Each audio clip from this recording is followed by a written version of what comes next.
Hi, I'm Joel H. Brewster, and I'm no stranger to horror. And this is a podcast where I discuss the big and the small of the genre with the hopes of taking you from being a casual horror fan to a spooky film fanatic like myself. On today's episode, we'll be discussing the show Yellowjackets from 2021, created by Ashley Lyle and Bart Nickerson. And with me, I have returning guest Maryze, and we're recording this in my house, which is very exciting. Not only will we talk about the series, but Maryze and I will talk about their debut album, 8, which is out now as of May 6, 2022. Make sure you pop over to listen to that on your streaming service or check out Maryze on all the information that I'll be posting below in the show notes. Hi, Maryze. Welcome back to the show. Hi, Joel. Thanks for having me. Everyone, this is a very special episode. We will be talking about Yellowjackets, the series that came out in 2021. But it's very special because Maryze is my first guest, my second guest to record within the house. But this is really awesome. Thank you so much for doing this. I'm so excited that we could do this, and I'm happy to finally meet you in person after being internet friends for a while. For a year, we just both... A full year. Yeah, we just realized that on... it's been a year that I got a Spotify information that I've been listening to music for a year. And I think you showed me that it was a year since we did the podcast too. Yeah, friendship anniversary. Yeah. So Yellowjackets is one of the shows I really want to talk with you about because, I saw that you're watching it, but also I feel like there's kind of a tie between some of your music themes in the terms of like looking back like to like 90s sort of ways, but also like a look at the horror aspects. I think I knew you'd really dig because you watched it a little later than me, but so very excited to hear your thoughts on that. But before we get into that, can you tell me about the pact you have with your friend that you're going to watch this with? Because you said that you watched with one friend. I want to know more about that. I know. Yeah, I felt bad because we'd been talking about doing this episode and I could not just jump on chatting with you quite yet because my friend and I had a pact. And what it is that my friend Mel and I began in the pandemic watching horror movies by correspondence because I am usually in Montreal and she's in Vancouver. And she is a very spooky person in general, but a bit more like true Halloween spooky versus into horror and gore and I guess the more hardcore stuff. And she thought that she wouldn't be able to handle horror movies. And I was like, the stuff that you have seen is already pretty intense. Like, I think you can do it. So we were kind of weaning her into the more intense corners of horror that she had yet to explore. And it began as a list of movies. I wanted her to see these 10 movies. And then it just kept going through the whole pandemic. And it's still going now over 2 years later that we watch either a horror movie or a horror show at least once a month, sometimes every weekend, depending on how much time we have. But Yellowjackets was one of the shows that we began together. But since we were only meeting up every couple weeks, I really had to make you wait to finally record this. I'm sorry that it took so long. Oh no, I was really excited. And like, I knew there was gonna be a cool story behind it. That's really, I like the history of it too. Yeah. And I actually told her because I wanted to finish up so bad. When I was last in Vancouver, I was just like, we need to binge the end of the show. Like we just watched the last 3 episodes. And it was nice to also finish it in person with her and get the last kind of real uptick as well in action back to back because it picked up a lot at the end of the season. Yeah, it really does. To anyone listening, we're going through some spoilers here, but yeah, I feel like the last couple episodes, it really does like sink its teeth in and just take some interesting turns that are very weird on a supernatural kind of suspense side, but then also it takes a look at whether or not we're actually imagining it. So yeah, I thought it was a very interesting aspect, and the show just got better as it went on. Totally, yeah. And I liked that there was a lot left unresolved, especially with the whole question of supernatural or not. Reflecting back, like to me, I always felt like there was that element, but maybe that's also me just looking for it because I wanted it to be there. Even at the end of the season, there's no hard confirm, I guess, even if there is some seriously strange business going on 100%. Yeah. And I don't know. I guess that's something that we could talk about too. Like, do you think that the supernatural aspect has been fully confirmed? No. And No. it's I think that it hasn't been fully confirmed. My whole thing is that I don't think anything's gonna be fully confirmed until they're off the island. If there's supernatural aspects things off the island, then I would believe that it's fully confirmed. But while they're on the island, I feel that the narrative of the story kind of shows a way that it could be perceived to be different than it really is. So I think that if I see ghosts off the island, then I think it'd be more confirmed. But right now, a lot of it seems like it could be them like being there and them kind of like losing their mind and seeing things a little differently. And they're doing mushrooms. And they're doing mushrooms. Yeah. So definite possibility of hallucination or just like, severe trauma as well, given their circumstances. So yeah, big question mark there.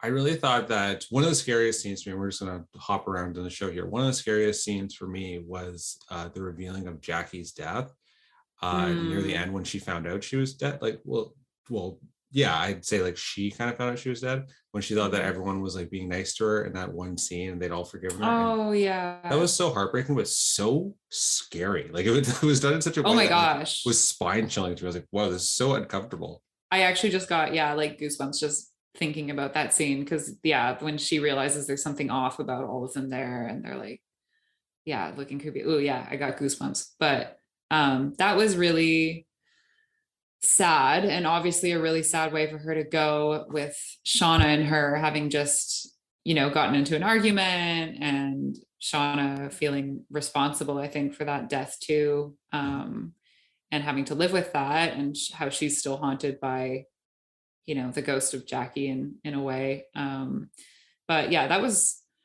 really sad. And then I also, something that I'm wondering about is the necklace that Jackie was wearing. There's this necklace, a gold chain, and just like, I think it's a little circle. I can't remember exactly what it looks like. But I believe that in the very first episode and in the opening of the episode, whichever girl it was that had fallen into the pit of sticks, spikes, the pit of spikes, was wearing this necklace.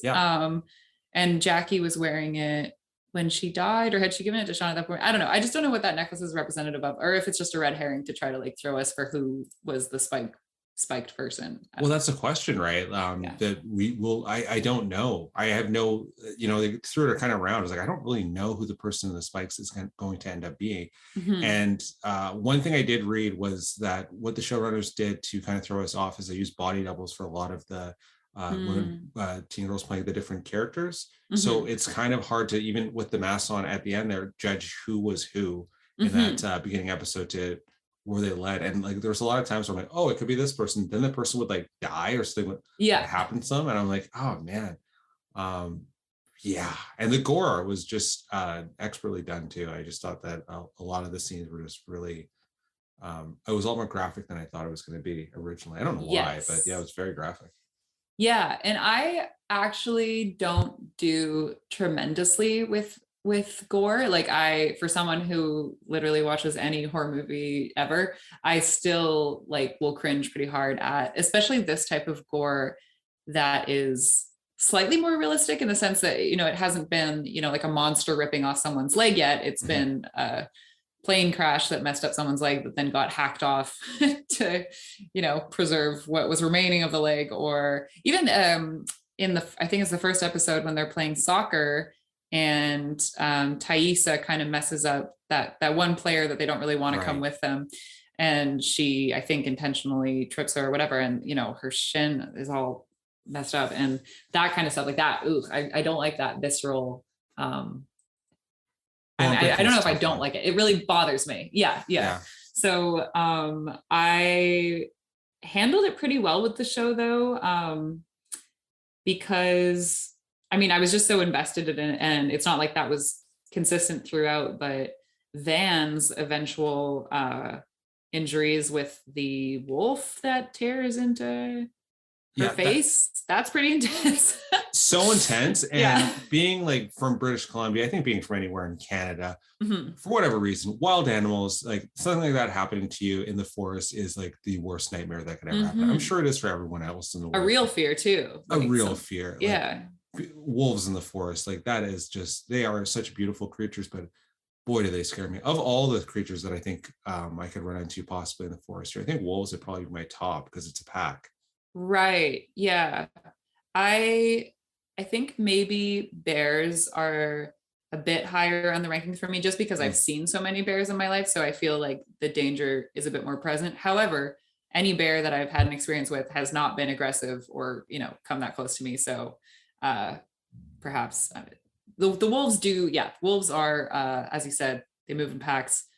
They are, well, are they faster moving than bears? I don't know. They feel like maybe since bears are so big and lumbering, like for some wolves seem a bit more threatening. I think they might be fast moving, but I feel like either they're catching me.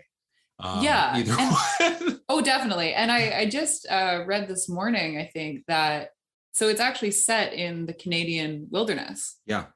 Which I didn't fully realize. Like I assumed, because I know they were flying over the Rockies and that kind of thing, and it looks very Canadian, but I guess it actually is, which is kind of cool. A little home in there. Shot in Vancouver too. Yeah.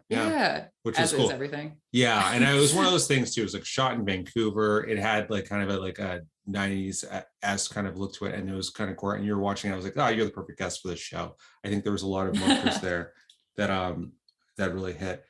There is one thing that's this show, the show is mainly about cannibalism, and this is going to be the weirdest tie-in, but I've been writing this down and I'm very excited to talk about this. So with this show and with it being about cannibalism, them having to eat people and being man-eaters, my question here is, what inspiration did you get from the singer of Man-Eater, Nelly Furtado? Now that you're in Victoria, I know that's like an artist that you said you drew some inspiration from. So I'd love to hear your connection to Nelly Furtado in that way. That is such a funny tie-in. Well done.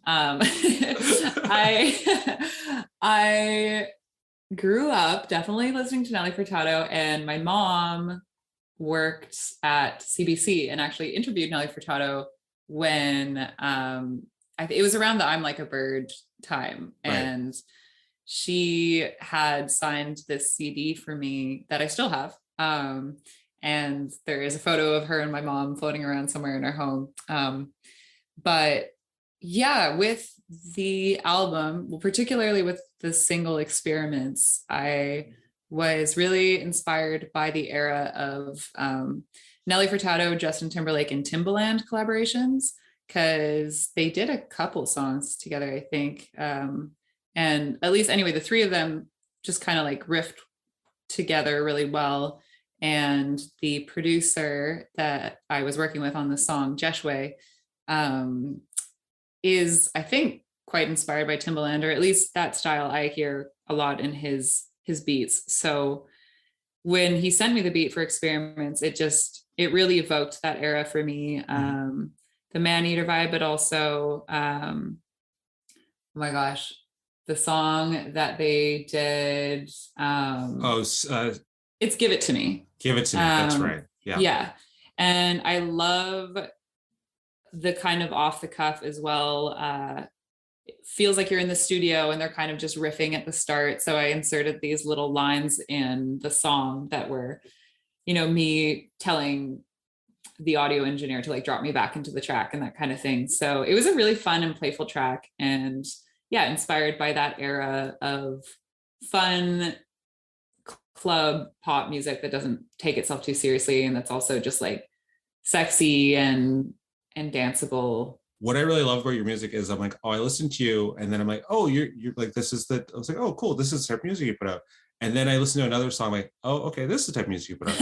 And I'm like, listen to another song, like, this is the type of music you put out. It's so diverse, but all so naturally you, that I find it so fascinating. Like the difference between like female Brad Pitts to Experiments to then if I like go back to listen to Soft, which I've told you is one of my favorite songs all time. I just feel like the difference between all those songs are like Too Late. I'm just like listing off all your songs here. I'm just a fan of like all the songs in different ways. Like, so it's just like fascinating. What is your writing process when it comes to like those songs and like Mhm. how do you find like or emo too? Like there's just such I can't really say. I'll let you speak. I'll let you speak on this. Well, thank you very much. I am glad that you like all those different sounds. And I think that I don't know if it's my problem or if it's interesting, but I listen to so many different kinds of music and I love them all so equally that I feel like I would be limiting my own creative process and output by just kind of sticking to one genre. And I know that a lot of artists don't really like to be slotted into one box in terms of genre, but for me, I just really go all out in exploring a very particular kind of niche of sound and doing it all out. Like, you know, with emo, it's an emo track, but it's a rock song. And I don't have any other rock songs with, you know, live drums recorded and guitar and an actual bass. But I love that style of music. And that's always been, you know, a quarter of my musical library. And I remember that when I was young and I was into different styles of music, I wanted to find a way to have all that be represented in my whatever I created. So it could be, you know, maybe a bit jarring to, especially maybe people who don't know me or who people who've heard only a certain style of song that I do, and then they hear something else and they're like, oh, well, that's not what I expected or came here for. But I hope that it can kind of be tied in a way to itself because it is so true to me. Yeah, I think that's what And it comes across as. Yeah, cool. Well, thank you. And the album is very much that. Like, only a few people have heard it. It is not out yet. It's out very soon, but I'm sure it'll be out by the time this podcast comes It out. will But be, yeah. yeah, every song is pretty different, and you know, to me, they make sense because I know how the stories tie into each other. And so far, everyone has said that it is chaotic but cohesive and makes sense. So that's kind of, I feel like that's me too. Like even with my like, aesthetic and the way that I present myself to the world, you know, I don't like to just kind of be one certain way, and that feels pretty dysphoric to me if I were to just stick to one, yeah, one kind of aesthetic or presentation, even, you know, in gender. And I like to just, I cannot not be authentically how I feel that day. And when I try to, I don't feel like I don't feel like I can person properly. If that It's makes sense. Yeah, it does. I feel that with your music, with your personality, with your how you present yourself, I feel that you as an artist, I could picture you in literally any music festival, and I'd be like, oh yeah, that makes sense. Like any Wow, music thank festival, you. I could actually like, just see you as being a part of, or any, you know what I mean? I could see you Mm. touring with like anyone. I'd be like, oh, that makes sense. Like any from like everyone from like Megan Thee Stallion to like Billie Eilish to like, you know, like Kid Cudi, like, oh yeah, that ties in. I can see that Damn. concert, and I hope they're listening. I hope so too, because that's the way I see like how you present yourself. It would all just like tie in. I would just make sense that way. Thank you. That means a lot. I appreciate that. Back to the show here, because I do have actually no, back to your album. Sorry, I have more album questions than I do than I do show. I'll get to both. On your album's called Eight. Yes. Two questions. One, what is symbolism for eight for you? Like, what does the number mean to you? Okay, I'm going to tell you the full lore of eight because I haven't really in interviews gotten that deep into this full story. But when I was a child and I was walking around a forest in North Vancouver with one of my oldest friends, Alina, who I've been friends with since we were literally, I was 6 months old and she was a year or a year and a half, because her mom was she ran the daycare that I went to since I was not even one. So Alina and I grew up together, and she very much indulged my witchy interests as a child that have always been present. And we were walking around this forest, and we must have been like, we both remember it, but it was definitely like an earlier memory, like maybe like 5 and 6 or 6 and 7, something like that.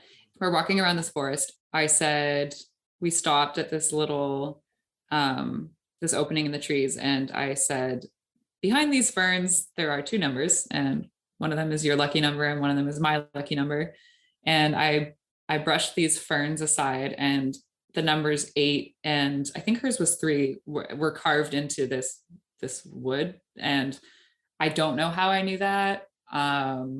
And so I exposed these numbers and then just took the fern and like trailed the fern over the numbers, and they seeped into the wood and disappeared.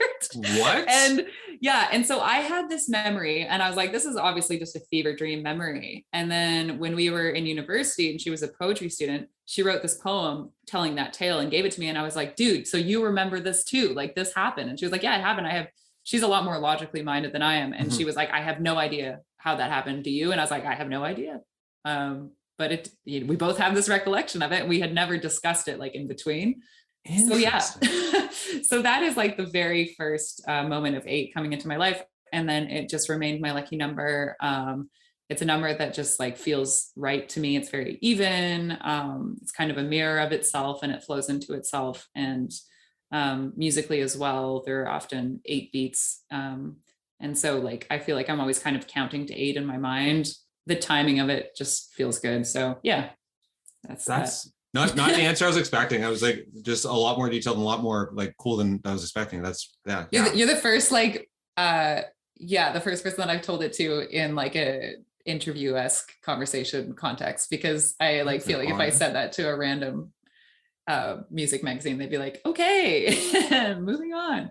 No way. That's well, thank you. That's an honor. That's really cool. My next question is related to your album again. Out of your 10 tracks on your album, is there a symbolism that number 8 is your only track with a feature on it, or is that just a coincidence? It kind of fell into that track listing just naturally, but I did notice that it's also the only French song on the album. There are some verses in French in other songs, but it's the first like mostly French song. Yeah, it's the only like mostly 75% French song on the album. So it's kind of just like, yeah, it stands out a little bit. And as you said, it's also the only featured artist. And that wasn't really intentional that it would fall to be the 8th track, but I think it kind of, naturally makes sense.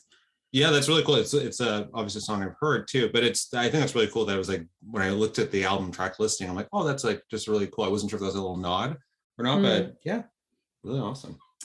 Thank you. With a lot of you getting yourself out there as an artist, you being a horror fan, are we going to see you on screen, do you think? Are you looking to be in horror in any way, or be acting that way? It's funny because I actually just said this watching a horror movie last night with some friends, that I would love, there was a character that was just kind of like creepy and grody and gross. And I was like, I really want to just like fully embrace creepiness and just embody a role like that. Like, I feel like, it's interesting because I'm not really drawn to acting. When I was a kid, I was in like musical theater, and I always ended up just doing mostly the singing roles because I think I just told myself I couldn't act, and then I never really tried. But I've done a few little things just like in friends projects, and then like as an extra, and in music videos. I really enjoy playing in music videos, like my own, but also when I've been cast in other ones. And it's something that I'm actually more and more interested in, I think, because I'm pretty good at being creepy. And it's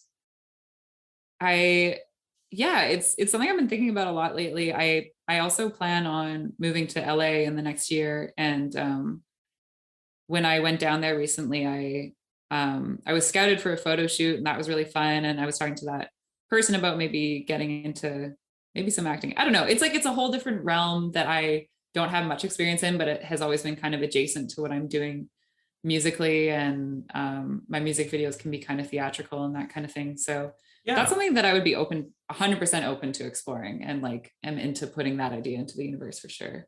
Yeah, I definitely think that you'd be, because if you look like at your music videos, for example, I do think they have like a different, like very different, distinct look to them. That it shows you have range, that you can play different roles, even if those roles are all authentically different versions of you for your sound of whichever song you're choosing there.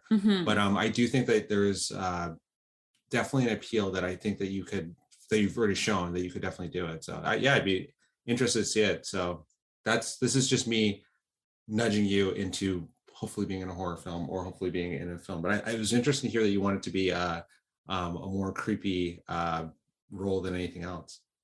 Yeah, I mean, I would also love to be not the final girl, but like in the pod of final girls. And I would there's a music video that I get murdered in that is on YouTube, and it's I can't remember the song, but the band is called The Commendin, and it's some friends of mine, and they were like, okay, we are doing a music video, we want you to kind of be the main one of the main characters, and you're going to get murdered by a power drill. Is that interesting to you? And I was like, oh my God, yes, please, like, please murder me on screen. And that was so much fun. So I would like to equally play a creepy ass little gremlin. I'm pretty good at like crawling and like morphing my body into looking like a bit like out of whack. Thank you, scoliosis.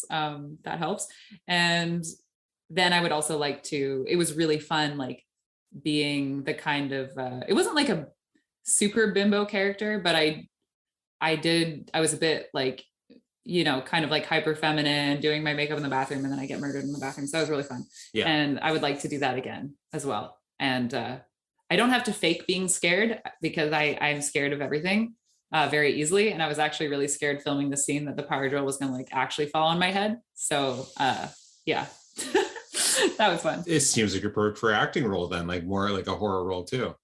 Yeah. Honestly, the more we talk about it, the more I'm down. So sign me up, universe. Yeah. This is just me, again, putting this out there as a horror world. Yes. Thank you.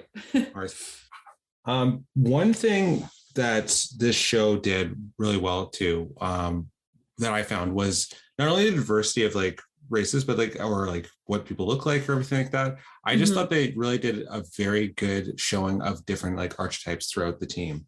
Yeah, everyone was quite distinct. Like every character stood out, and even if there were so many characters, they all kind of had the chance to shine. There's a couple members of the team that we like, I don't even know what their names are, and they're not really I don't know how important they'll be, but there are how many kind of main characters are there? I'm just trying to think now. There's at least like 6 that we kind of get to know a bit more.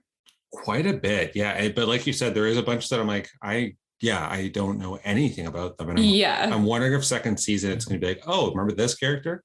And then like show us. But like right now, I'm like, I don't know a thing about them. They seem like the easiest ones to kill off and potentially eat. But since we have not grown attached to these random ones, like at the 3/4 of the way through, I was like, has this person been here the whole time? Like they're just getting a line in now. And I did not notice them or really know anything about them. But the team obviously also, I think, lost some players in the flight. Like there's some deaths there, because the team was like pretty decently sized. Like it filled up almost that whole private plane. I'm wondering with especially the survivors, right? We still don't really know who survived, which is a fascinating thing. So I'm wondering like what's going to happen with that for next season too. Because we know for sure that Travis survived initially, but then dies pretty early in the season.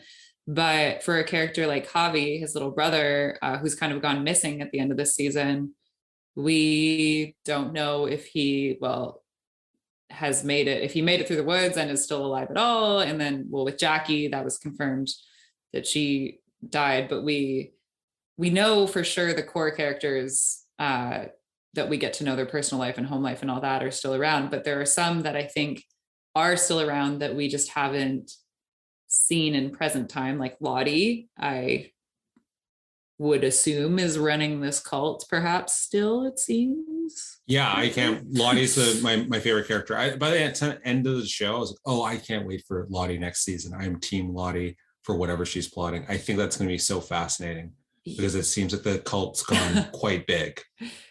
Yeah, and it's interesting as well to see her become this kind of mastermind behind it as the series goes on, because she starts off seemingly not wicked. I mean, I don't know if she's going to become like full villain, but it definitely seems like she's going down that path.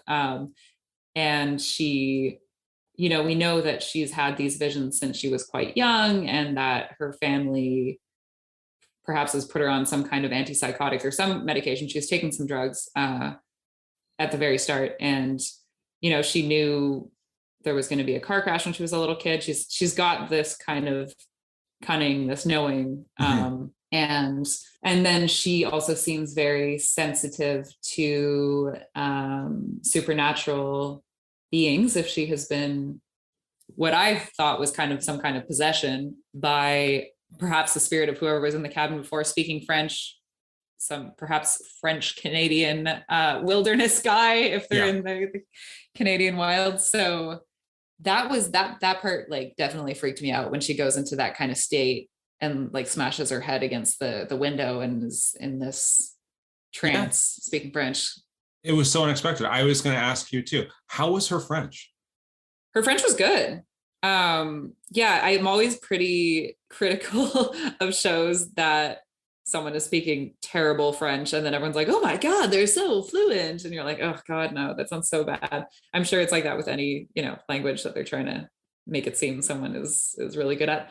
But I believe I was not bothered by how she was speaking French in that moment of whatever state she went into. And it wasn't like perfect. It would have been really cool if it had just been, zero accent, fully Francophone French. That would have been almost more trippy and disturbing because she's clearly like an English speaker, right? And then to speak in like a perfect tongue would have been really cool. Yeah, that would have been amazing. That would have just been such a very interesting twist there. With that, I can remember you reviewing. I remember you saying on social media there was a French movie you saw, and you're like, but I can't, for the life of me, I can't remember what it was. That there was someone speaking French in a movie, but I'm sure this happens a lot, and their French wasn't good, and I cannot, for the life of me, cannot remember what movie that was though. But it was something I'd seen too. But I think that was in You. That was right. In You. It was in You. Yes, that's what it was. And it was I can't remember her name in real life, but she also plays in Sabrina. Tati Gabrielle, I think. Yes. Her name is. Yeah. And like, and especially in that scene where she, she said something horribly pronounced, and then they were like, oh, I didn't know that you spoke such perfect French. And I was like, oh, so cringe. And that also happened in Sabrina the Teenage Witch. Nick, he also, I think, is supposed to speak French. I just watched the Sex Lives of College Girls, which I kept being recommended. It's not in the horror realm at all, but there is a character from Sabrina that is in that, and he also does this thing where he goes into French, and it's just, I think it's like it goes back to the Mary-Kate and Ashley movie Passport to Paris, where they go and they meet like French boys, quote unquote, who sweep them off their feet, and the French is literally like fromage. And like, as a French kid, all my friends and I were just like laughing so hard at that. And that has been a theme throughout my life, where I just love roasting supposed French characters in movies that sound terrible. I don't know why they do that, because I have a distinct memory of watching the movie. This is a very strange connection, but watch the movie The Rundown, the Rock movie. And there's a part where the Rock gets attacked by these it's supposed to be Amazonian warriors, pretty much, right? And they were played by Filipino actors, which was really fascinating because I was watching the movie with my Brazilian exchange students at the time. They're like, what is happening right now? they're like, you don't understand how far off their Portuguese is. And I was like, oh yeah, that must be dry. Like, I think they're like Filipino, maybe like the race is different. Like, but the French here the Portuguese here sounds nothing like Portuguese. I'm like, really? They're like, oh yeah, not even like remotely close. Like, oh, and I have no idea why they do that. I just don't understand why. I think they, perhaps when things are marketed as well to like a very American audience and more English speaking audience, they just think that people won't pick up on it. And it feels a bit lazy, and it's almost like not taking the audience seriously enough to think that there will be many people that pick up on how wrong it is. But yeah, I think that sometimes people, or I don't know who, but the American audiences are seen as just not quite like cultured enough to pick up on these things. I don't know. Yeah, it's very, I never understand like that aspect on why they do it, but it just, yeah, it just always bothers me when I hear it from someone else. So when you said that about you, I was like, oh, that's really funny to look back at, because like I don't know why they would at least just do better. Like that's what Yeah, just take a second, like do a second take. Yeah. If you're unsure, and perhaps, yeah, oh man, that really grinds my gears. Yeah. One of my favorite things that happened in this show too, or I shouldn't say favorite things, because it was recurring, was Christina Ricci's portrayal of the character Misty. Oh my gosh, was so masterful. Just the best. Just the best. I love how unhinged and unpredictable she is. Like right up to the end, like you don't really know what side she's on, or if she's on anyone's side, or if she's just on Misty's side, like literally just having fun and being like, this is my little investigative game. And also like, can I swear?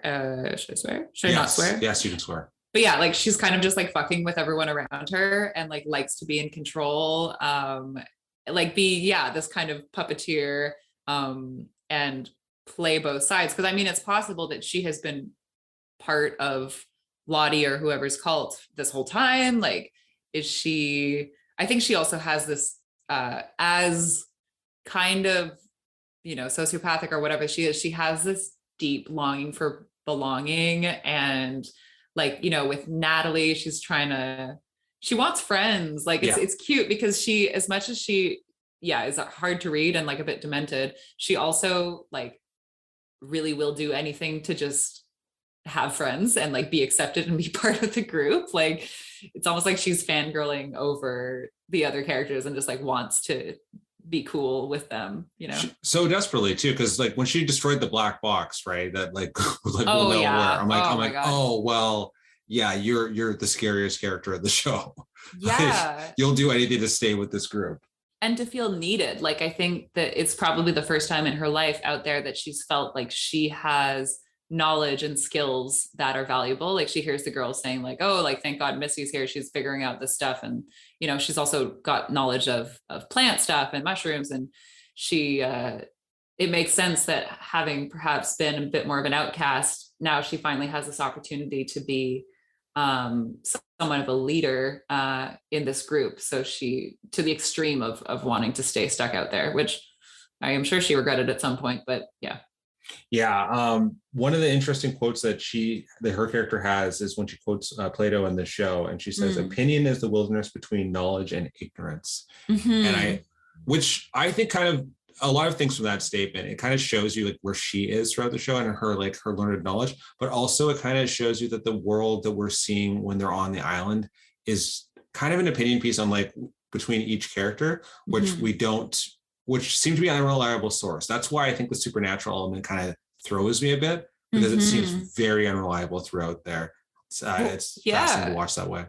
Everyone is kind of an unreliable narrator. Like, and it seems more and more as we go that Natalie is almost as interesting because she is the one who has on the outside kind of lost it the most, in the way that she is an addict and, she's in and out of rehab and she's, a mess technically, but she also, everyone else just is more keeping it in and kind of falling apart inwardly. Whereas Natalie is a bit more honest about what she's going through and is somewhat the most rational and most reasonable in a way. Like she, to me, is one of the most reliable narrators because even out there in the wilderness, she doesn't seem to be quite losing her mind in the way that everyone else is. I don't know. It's, if that makes sense, but yeah. It does. I think that she's the only one that's not trying to keep up a false appearance. I feel like that everyone else tries to keep a false appearance, but from the beginning, right? Even when you look at the team compared to her, she was the quote unquote bad girl and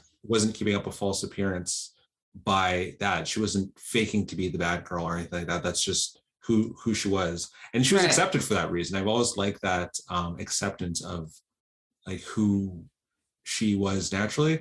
But then, when things went bad, they kind of pointed fingers at her a lot, which Yeah, which would kind of ruins the whole thing. That's what I like and don't like about like high school experience in a sense is that Yeah. a bunch of these misfits were kind of put on a team together. And I say misfits in the sense of they're all very different personalities and have their Mm-hmm. different pros and cons emotionally, are put in this and are kind of forced to work as a team together. And when they do work in both ways, it shows you that they're a good team, but also it shows you that they're unstoppable. But because their personalities are so different, they seem to fight amongst each other quite often.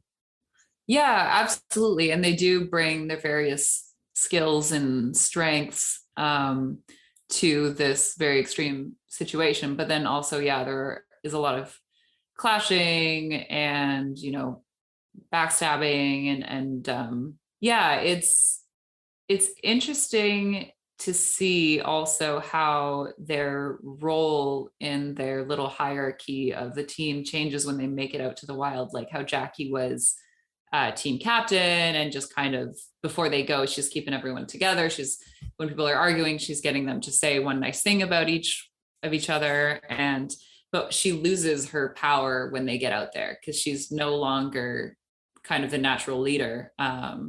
And watching that kind of hierarchy topple over and see who climbs to the top, I think will continue to be interesting.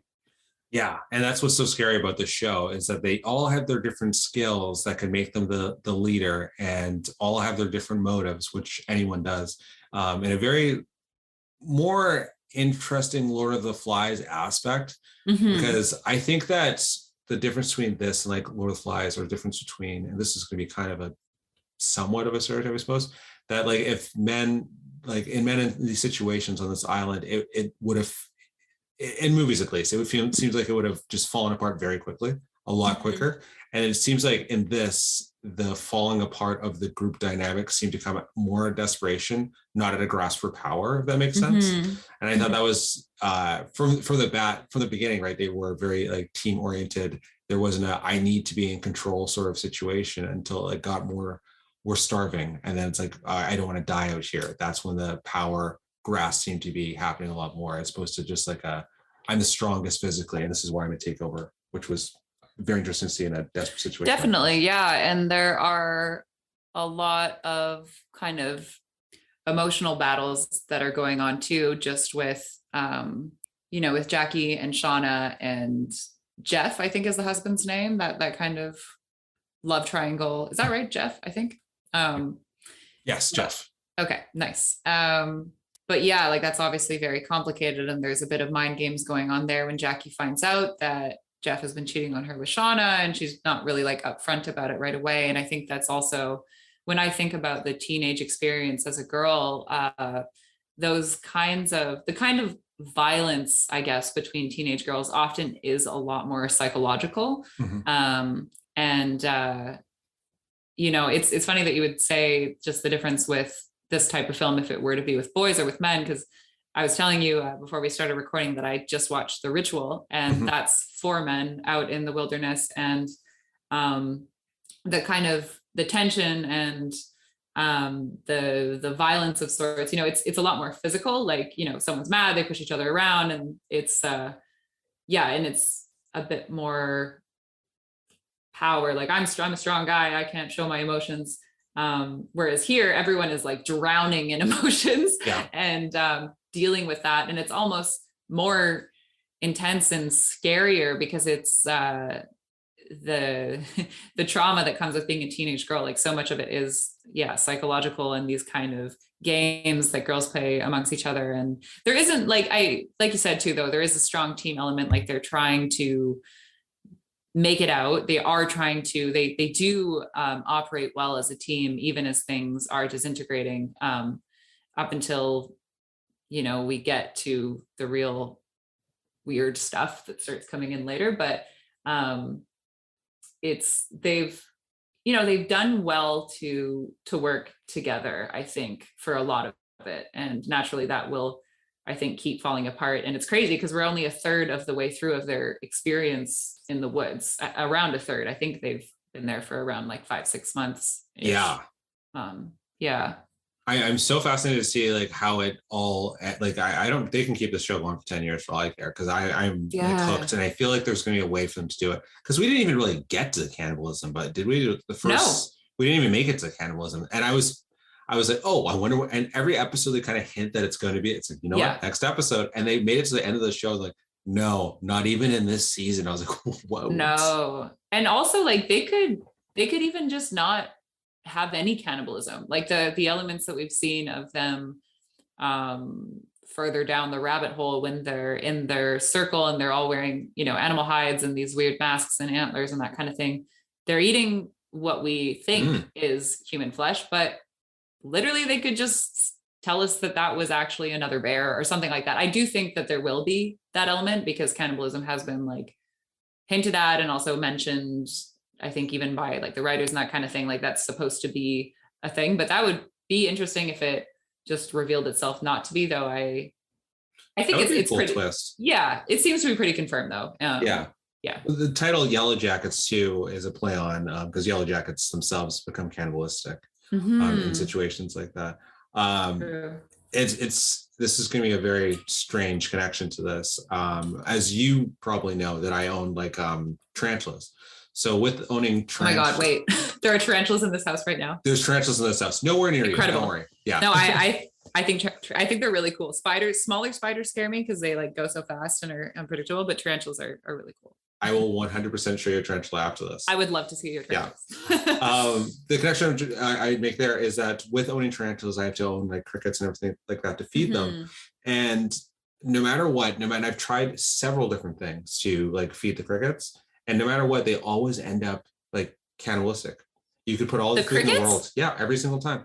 You could put all the food in the world. They always seem to attack each other. And it's like fascinating to me. Like, interesting. Like, and I've tried everything, and I'm like, I've tried every single food source. They always attack each other, biggest to smallest. Dang. And then and if anything like tries to shed to get bigger, they're dead too. So it's I always think it's like a metaphor, you know what I mean, for like kind of humanity in a sense that the people dog eat dog. Yeah, and it's weird to see. Or the worst is if you put like, if I were to buy crickets from two different places, they would definitely attack each other too. And they're like the same species. But yeah. So that kind of reminded me of this show and like Yellowjackets and like the insect world in general. But yeah. Well, speaking of that kind of, as you said, bringing two camps of crickets together and them attacking each other, it feels like there is going to be a rift in the team. And one side, I mean, we already have seen just at the very end here, there's, I think, Lottie, Van, and who else is with them at the end there when they're kind of they're like moving up towards the tree and doing some kind of ritualistic thing. It's like Lottie, Van, and Misty. It's Misty. Yeah. Misty, right. So they are seemingly in this kind of supernatural, culty, ritualistic side. And then we know that at least in the past, Thaisa was like, she kept being like, guys, we can't think like that. Like there's nothing weird going on. This is all totally natural, whatever. But then we also have it revealed that she has a strange altar with her dead dog in the basement. Did she do it while she was of sound mind, or did she do it when she was in the strange dirt eating trance that she goes into? I don't know. Yeah. But yeah, it seems like there's gonna maybe be these two different sides out there, and obviously not everyone has joined this cult because Shauna and Natalie and Thaisa, well, I don't know about Thaisa, but anyway, the rest of them, they're just living their lives in the suburbs and not part of a crazy cult, it seems. Yeah, I want to see exactly. I feel like there's going to be a more action-based in season 2. I hope it doesn't go too action-based, but I feel like the tension of the show is like what makes the show. But yeah, it feels like there's going to be an actual rift and war to like domination of this. And I'm very fascinated to see where that goes. They hinted that it was going to happen this season, but it just really didn't get there. But I don't care. Like I think it worked out the way that they played it. I have a connecting question to, because this is a show that takes place in kind of 3 worlds, when they're on the island, before the island, as well as after. Yourself as an artist, what do you think the difference is between yourself as because you started singing, I'm assuming, when you were a teenager. I know that you're in a band when you were like 19. Yeah. Yeah. I've been singing since I was a kid. I started singing lessons when I was like 5 or 6 kind of thing. Okay. But like more professionally, yeah, as a teen was when I started like performing and doing more of my own project. Yeah. Yeah, yourself as an artist, growing from teen artist to like, well, obviously you said you've been singing since childhood, but like as a teen artist to now, what do you think your growth has been like in a sense of like, what do you think you would say to like your younger self as an art, like to your music changing or anything like that? Mm-hmm. It's funny because when I think of teen me just starting to write my own songs and put myself out there, I feel so proud of her and want to like preserve her. Because yes, I've grown as an artist and as a songwriter, and I'm much more aware of myself in many different facets. But I want more than anything to retain that kind of early inspiration and truthfulness and honesty, and just like the angst and the pain that I was feeling that I started doing music for was to get that out there, right? So I would tell her that I just I'm going to keep tending to her and taking care of her and hoping to make her proud and like do her justice, you know? Yeah, that's really beautiful. And I knew you'd have an answer that was going to really reflect that, because I feel that even knowing you in a year and watching your growth and watching you, I don't want to say fight, but it has been a fight in a sense of like watching you fight against people online that are just like I want to say cruel, but they're just being idiotic too. Trolls. And watching, yeah, trolls, and just watching you like defend yourself as well as your defend your artistry. It's been, and I know that must be very taxing, but I just feel that you are passionately yourself, and I think it's really cool to see and really inspirational. Thank you. I appreciate that. Yeah, the trolls are pretty ridiculous. It's funny because it's like there's a lot of them are like teenage boys, especially on TikTok, you know, like there are a lot of younger dudes who I don't really necessarily need as part of my fan base anyway. Like anyone who's shitty and that's gonna like bully strangers on the internet, especially like people strangers who are putting themselves out there and just trying to make music, like I don't need you as part of my team. Yeah. So it's like at least it's not like super cool people and artists and folks that I respect that are like shitting on me, because then I would be sad and be like, oh wow, am I actually just crappy? But yeah, that has been an interesting experience of growth, and also just learning to disconnect a bit, and given me a tougher skin, and also just realize that it's like you really can't please everyone, and you don't want to please everyone because there are certain people that are just shitty that you don't want on your side anyway, you know? Yeah, absolutely. Yeah. Well, we're gonna wrap up here because I know I've taken up your time here. I am very, very excited to have you here. Me too. And I'm very excited to see you in concert coming up soon here. Before I go, I do have one last quote here because it's in French, but I do not want to be the person that butchers this in French. So I'm going to say it in English because it's a quote from the show. I think it was the final quote of the show. I'm going to say it in English, and if you could translate it in French, sure. So that way I don't butcher it. In English, the quote is "Shed blood, my beautiful friends." I'm going to look up exactly what they said. They said "Versez les sang mes beaux amis," but I know I'm saying that. Yeah, "Versez le sang, mes beaux amis." I believe so. Yeah. That's spooky. It's a spooky quote. Yeah. Spoiler to anyone's watch. Actually, why would it be spoiler? That's definitely gonna be the name of this episode. I saw that. I was like, well, that's got to be it. Yeah. Really cool. Maryze, thank you so much again for being on the podcast for a second time. You are welcome back absolutely anytime. This was such a pleasure. Thank you so much for coming here. Please tell us where to find you online. Yeah, well, thank you so much for having me. It's almost so much fun. It's always so much fun. I think we could geek out forever about all things horror, and it's lovely to chat. So I appreciate it. And yeah, you can find me at Maryze Music everywhere. It's MARYZE on all platforms. And yeah, look out for my album 8. It's going to be out in the ether very soon. Yeah, that album will be tagged in the show notes, definitely. And if you are in Canada or if you are anywhere in the world that Maryze is going to be touring, or when she gets to tour further, when the world opens up more, definitely go see her. She's an amazing artist, very diverse sound. It's always fun to speak with you, and it's always fun to when you put out new music. So I'm very excited for your album. Thank you. And love the podcast. Always listening, and you rock. Thank you. All right, everyone. We'll talk to you later. And until next time.